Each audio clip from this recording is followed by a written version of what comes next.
ચલો કેન્સરની ચકાસણી અને નિદાન. હવે ચકાસણી અને નિદાનની આપણે વાત કરીએ તો તમે લોકોએ તમારી આસપાસ કેન્સરના જુદા જુદા સ્ટેજ સાંભળ્યા છે? Yes sir. કોઈને પહેલા સ્ટેજનો છે, કોઈને બીજા સ્ટેજનો છે, કોઈને ત્રીજા સ્ટેજનો છે, કોઈ એમ કે ભાઈ હવે આજકાલ છે, બરાબર ને? હા, તો મતલબ યસ સર. કેન્સરની ચકાસણી આપણે ચોક્કસ સમયસર કરાવતું રહેવું પડે. કેમ? તો કે ભાઈ જ્યારે પણ આપણને થોડું બી કોઈ બી ગાંઠ દેખાય, સમજી લો નોર્મલ ગાંઠ તો આપણને અનેક કારણોથી થતી હોય, કંઈક નોર્મલ ભટકાઈ ગયો હોય ને હાથ, સમજો તો એ જે જગ્યાએ ભટકાયું છે ત્યાંય આપણને સૂજન આવી જાય, સૂજન આવીને અઠવાડિયા 10 દિવસે મટી જવી જોઈએ. ધારો કે મહિના પછી પણ ત્યાં ગાંઠ જેવું દેખાય છે આપણને, તો આપણે ત્યાં પહેલાં ટ્રીટમેન્ટ કરાવી લેવાની. કારણ એ જે ડેમેજ થયેલા કોષો છે ને એ આપણા બીજા પણ કોષોને ઇન્ફેક્ટેડ કરી શકે છે. જો કરશે જેવું નથી કહેતો, પણ કરી શકે છે, રાઈટ? તો આપણે એવા કોષોને કોઈ એવો ચાન્સ આપવો નહીં, કારણ કે આપણે ખબર નહીં, ઇન્ડિયન પબ્લિક એમાંય ખાસ આપણા ગુજરાતીઓ દવાખાને જવામાં બહુ આળસુ, અને જાતે 70% ડૉક્ટર. હે, શરદી ઉધરસ થઈ જાય, એક કામ કર, ફલાણો ઉકાળો પી લે, હે, અરડુસીના પાન આવે ને, હે, હા, આવા બધા દેશી ઉપચાર આપણે આવે જ છે. નો ડાઉટ હું ના નથી પાડતો બેટા કે આયુર્વેદ 100% વર્કિંગ કરે છે, બટ અત્યારના સમય પ્રમાણે જે પણ સિચ્યુએશન આપણે જોઈએ છીએ એ પ્રમાણે આપણે આયુર્વેદથી જે ધીમી અસરે જે પણ ઉપચાર થાય છે એની રાહ જોવા આપણે સમય છે ખરો? નહીં. તો એવામાં બેટા ભલે તમે આયુર્વેદથી પરમેનન્ટ ઇલાજ કરો, સમજો, પણ ટેમ્પરરી તમારા જે પણ મેજર પ્રોબ્લેમ્સ છે એના સોલ્યુશન માટે એલોપેથી પણ જરૂરી છે. ક્લિયર? તો કેન્સર જો સમયસર અને વહેલા ઓળખાઈ જાય એ ખૂબ જ જરૂરી છે. કેમ? તો કે ભાઈ એવું થવાનું કારણ કે કેટલાક કિસ્સાઓમાં જેટલું જલ્દી કેન્સરને ઓળખાઈ જાય એટલું સફળતાપૂર્વક એનો ઉપચાર શક્ય બન્યો છે. કેન્સરની ચકાસણી કેવી રીતે થાય છે? તો કે ભાઈ કેન્સરની જે ચકાસણી છે એના માટે બાયોપ્સી અને હિસ્ટોપેથોલોજીકલ અભ્યાસ. કયા કયા?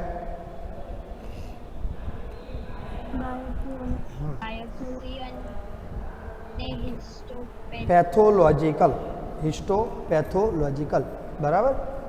હવે બાયોપ્સી શું છે? હિસ્ટોપેથોલોજીકલ તો એક કેમિકલ ટેસ્ટ છે, ઇટ્સ ઓકે. બાયોપ્સી શું છે? તો બાયોપ્સીમાં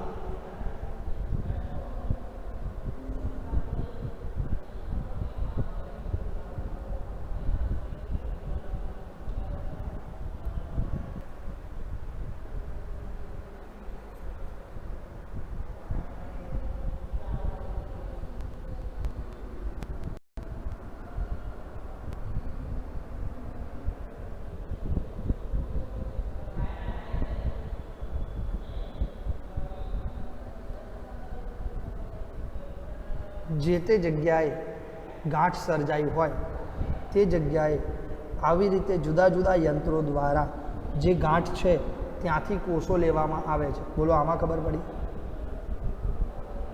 બરાબર. હવે એ જે ગાંઠવાળા કોષો જે લેવામાં આવ્યા છે, ઘણી વખત પેલું તમે એવું સાંભળ્યું છે, દૂરબીન ઉતારીને જોયું હતું, આવું સાંભળ્યું છે? હા, એ પણ બાયોપ્સી છે કે ભાઈ દૂરબીન ઉતારવું પડે, અંદર નાનો એવો પાતળો કેમેરો શરીરના આંતરમાર્ગમાં દાખલ કરીને ત્યાં જે ગાંઠ છે એ ગાંઠના કોષો લઈને આવે છે. આવા પણ યંત્રો અત્યારે હાલ આધુનિક રીતે વિકાસ પામેલા છે, અને એ જે વિકાસ થયેલો છે એના આધારે આપણે દરેક પ્રકારની બાયોપ્સી કરી શકીએ છીએ. બરાબર.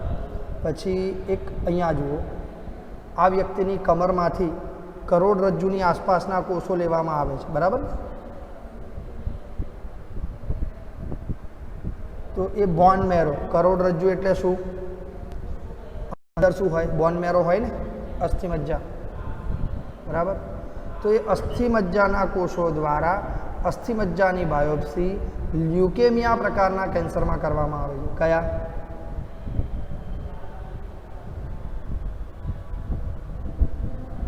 લ્યુકેમિયા કે જે રુધિરનું કેન્સર કહેવાય છે એની અંદર જો આવે આ અસ્થિ છે, એ અસ્થિની અંદર અસ્થિ મજ્જામાંથી જે પણ અનિયંત્રિત કોષ વિભાજન થતા હોય એવા કોષોનો જથ્થો લેવામાં આવે છે. ક્લિયર? ઓકે. પછી જુઓ કેટલીક વખત ગળાના ભાગે કે કંઠનળી કે અન્નનળીના ભાગે જો બાયોપ્સી કરવાની હોય તો આ રીતનું દૂરબીન અંદર ઉતારવામાં આવે છે. બરાબર? આ દૂરબીન કેમેરા સાથે હોય, કેમેરા સાથે અંદર જાય, એની ટોચના ભાગે કેમેરા સિવાયની એવી વ્યવસ્થા હોય કે ત્યાં જે રહેલી પેશી છે એ પેશીનું સેમ્પલ એ લઈને આવી શકે. ક્લિયર? તો આમ બાયોપ્સી જુદા જુદા અનેક પ્રકારે કરીને એ ચોક્કસ પ્રકારના કોષો મેળવીને એ જે પણ કોષો છે એ કોષોને ધ્યાનમાં લઈને કે ભાઈ આ કોષો અનિયંત્રિત અને અનિયમિત કોષ વિભાજન કરે છે કે કેમ, અને અલ્પ વિકસિત કોષો હોય તો ખ્યાલ આવી જ જાય કે અનિયમિત અને અનિયંત્રિત વિભાજન છે. રાઈટ? તો એની માહિતીના આધારે જે પણ કોષો છે એ બાયોપ્સીમાં મેળવેલા કોષોનો અભ્યાસ કરવામાં આવે છે. લ્યુકેમિયામાં મેં તમને હમણાં જ બતાવ્યું કે અસ્થિમજ્જામાં વધતા જતા જે પણ કોષોની માત્રા છે એ ધ્યાનમાં લેવામાં આવે છે. હા કે ના? તો બાયોપ્સીની અંદર જે પણ સંભવિત પેશીનો ટુકડો લેવામાં આવ્યો છે એનો એકદમ પાતળો છેદ લેવામાં આવે. આપણે પેલી સ્લાઇડ્સ જોઈ હતી હમણાં, ફોટામાં જોઈ હતી. હા, એકદમ પાતળો છેદ લેવામાં આવે જેને અભિરંજિત કરીને પેથોલોજિસ્ટ દ્વારા સૂક્ષ્મદર્શક યંત્રમાં એનો અભ્યાસ કરવામાં આવે છે. એટલે એને કહેવાય હિસ્ટોપેથોલોજીકલ સ્ટડી. મેં કીધું ને, બાયોપ્સી એક પ્રક્રિયા છે અને હિસ્ટોપેથોલોજીકલ અભ્યાસ એ એક રાસાયણિક પ્રક્રિયા છે. આવું કીધું હતું? હા.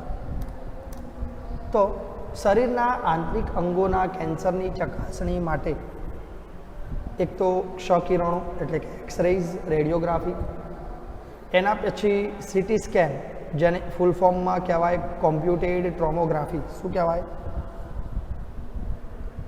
Computed tomography. એના પછી આપણે બધાએ એમઆરઆઈ સાંભળ્યું છે. એને કહેવાય મેગ્નેટિક રેઝોનન્સ ઇમેજિંગ. મતલબ કે આખું મેગ્નેટિક ફિલ્ડ હોય. તમે જોયું છે આખું એક મોટો પાઇપ જેવું ભૂંગળું હોય, એમાં માણસ આખો સૂતો અંદર દાખલ કરી દેવામાં આવે. આવું પિક્ચરોમાં જોયું છે કે નહીં જોયું? હા, એ જે આખું ભૂંગળું છે ને એ ભૂંગળાની ફરતા મેગ્નેટિક પાવર ક્રિએટ કરેલો હોય છે. શું હોય છે? અને એ મેગ્નેટિક પાવરની આપણા કોષો ઉપર અસર કરીને કઈ જગ્યાએ કેટલા કોષો કયા આકારમાં ગોઠવાયેલા છે એના આધારે આપણા બોડીની ઇન્ટરનલ 3D ઇફેક્ટ ક્રિએટ કરવામાં આવે છે. બોલો, આમાં ખબર પડી?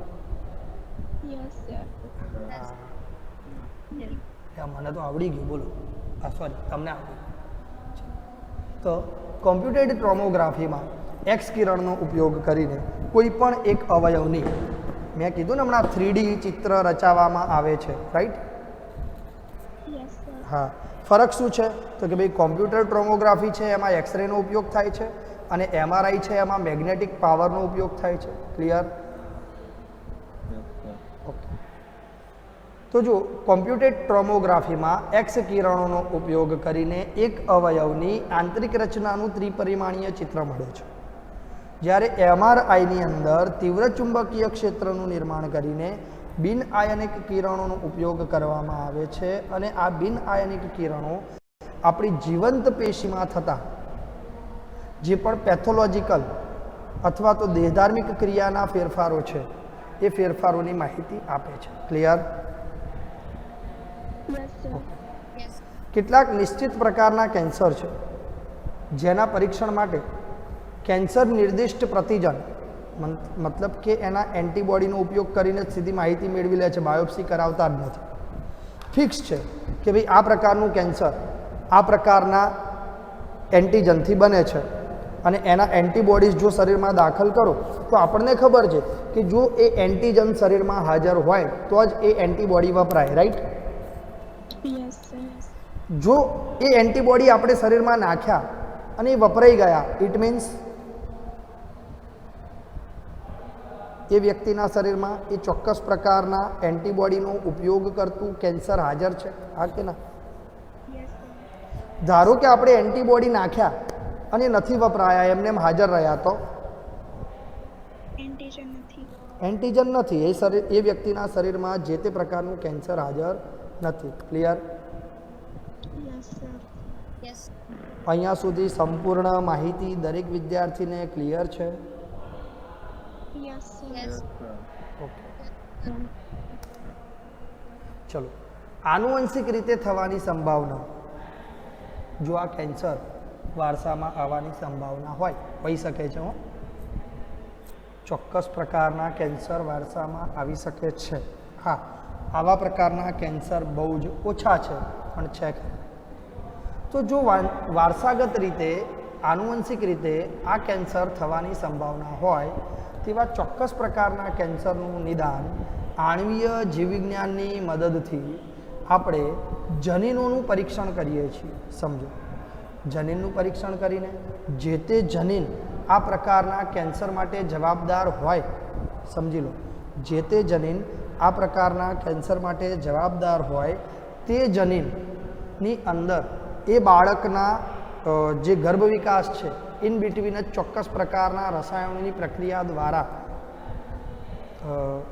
ગર્ભાવસ્થામાં જે ગર્ભસ્થ શિશુ છે એ અને માતાના ઉદરનું જે પોલાણ છે એ બંનેની વચ્ચે એક ગર્ભજળ હોય છે, ખબર છે? Yes sir. બરાબર.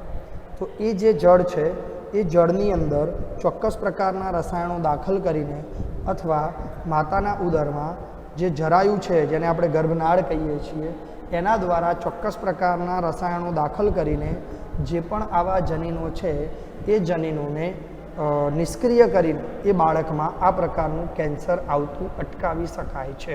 Clear? Yes sir. No doubt. આ બધા રિપોર્ટ, આ બધી ટ્રીટમેન્ટ બહુ જ ખર્ચાળ છે, સામાન્ય માણસના કામની નથી, પણ ટેકનિક અવેલેબલ છે. બરાબર ને? આ જનીનની ઓળખ કે જે વ્યક્તિને નિશ્ચિત કેન્સર સામે પૂર્વવ્રત કરી શકે છે અને કેન્સરને અવરોધવા અથવા અટકાવવામાં ઉપયોગી થઈ શકે છે. કે કોઈ પણ વ્યક્તિના શરીરમાં જે કેન્સર હાજર છે એ કેન્સરના કોષો આપણે મેળવીએ તો એ કેન્સરના કોષો ઉપર આપણે પ્રયોગો કરી શકીએ ને, કે ભાઈ આ કોષો નાશ કેવી રીતે પામે છે. યસ. હા, મતલબ આ કોષો, આ જે જનીનો છે એ જનીનની ઓળખ કરીને એ નિશ્ચિત કેન્સરની ટ્રીટમેન્ટ માટે, એને અવરોધવા માટે, એને અટકાવવા માટે જે પણ પરીક્ષણ થાય છે, પૂર્વવ્રત પરીક્ષણ થાય છે, એમાં એ ઉપયોગી સાબિત થાય છે. ક્લિયર? એ એવી વ્યક્તિઓ કે જેમને કેટલાક કેન્સરજનની હાજરીથી સંવેદનશીલ થવાની સંભાવના છે, તેવી વ્યક્તિઓને તેમનાથી દૂર જ રહેવું સલાહભર્યું છે. જેમ કે આપણને ખબર છે કે તમાકુનો ધુમાડો, જે બીડી, ચલમ, પિસ્ટોલ, સિગરેટ વગેરે જુદી જુદી વસ્તુઓથી થાય છે ને? Yes sir. હા, યસ. એ ધુમાડું સામાન્ય રીતે ફેફસાનું કેન્સર કરી શકે છે. આપણા ગુજરાતીઓની સૌથી ફેવરેટ મુખવાસ મસાલો સામાન્ય રીતે જડબાના કેન્સર માટે જવાબદાર છે. તમાકુ જડબાના કેન્સર માટે જવાબદાર છે. ઘણી વખત કેટલાક લોકોને તમાકુ કે મસાલો મોઢામાં આખો દિવસ ભરી રાખવાની આદત હોય, એવા વ્યક્તિઓને સ્વરપેટીનું કેન્સર પણ થવાની સંભાવનાઓ છે.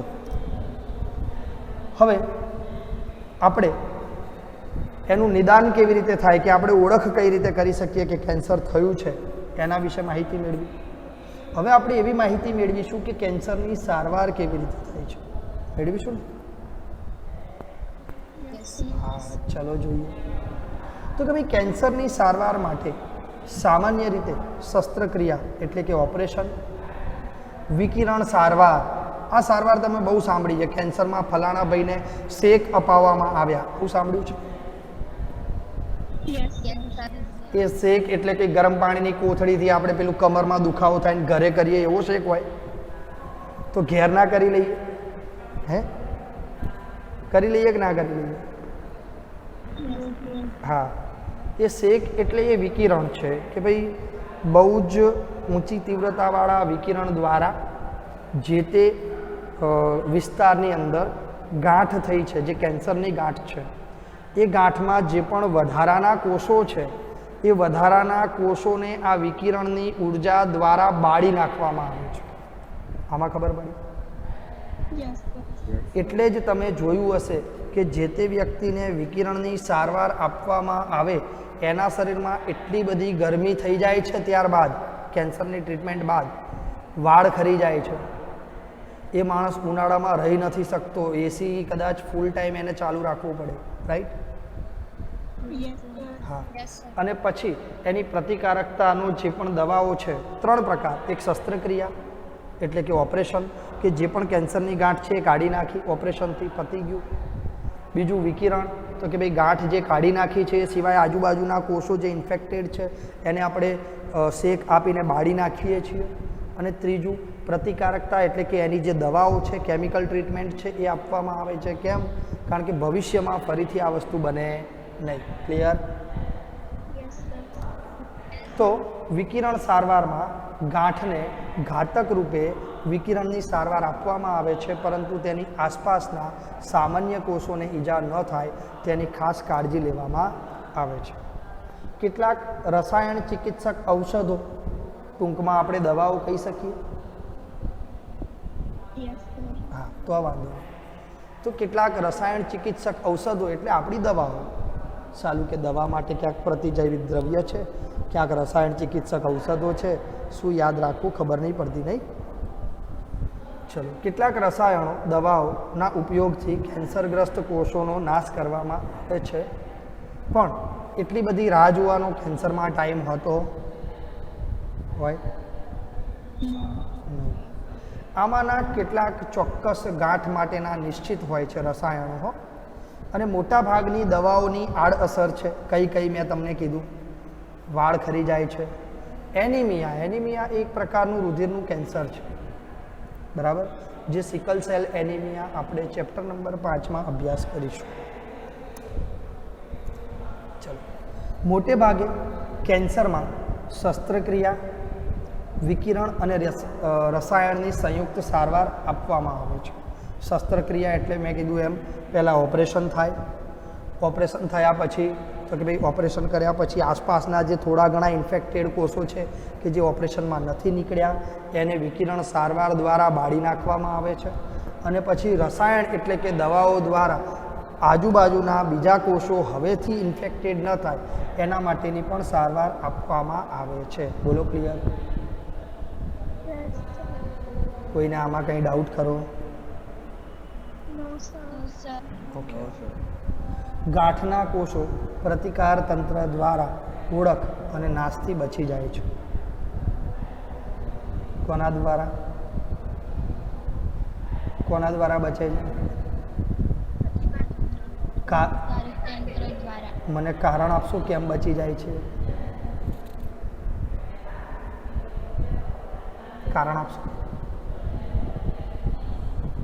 ચલો, પ્રતિકારક તંત્રનું કાર્ય શું છે?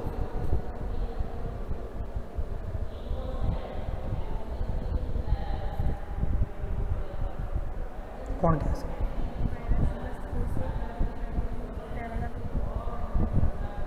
ચલો, એ તો વાયરસ ઇન્ફેક્ટ કરે ત્યારે.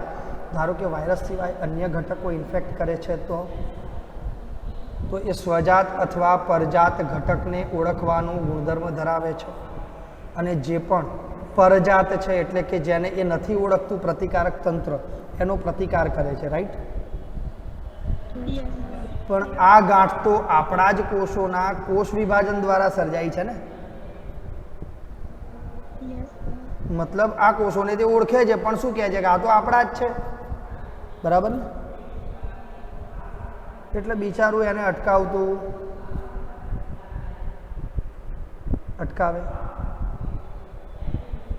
No, sir. નહીં અટકાવે. અને ગાંઠના કોષો આ પ્રતિકારક તંત્ર સાથે ચીટિંગ કરી જાય છે, બરાબર ને? Yes, sir. હા, એટલે કેન્સર છે એ પ્રતિકારક તંત્ર સાથેના ચીટિંગનો રોગ છે, બરાબર ને? Yes, sir. હા. Yes, sir.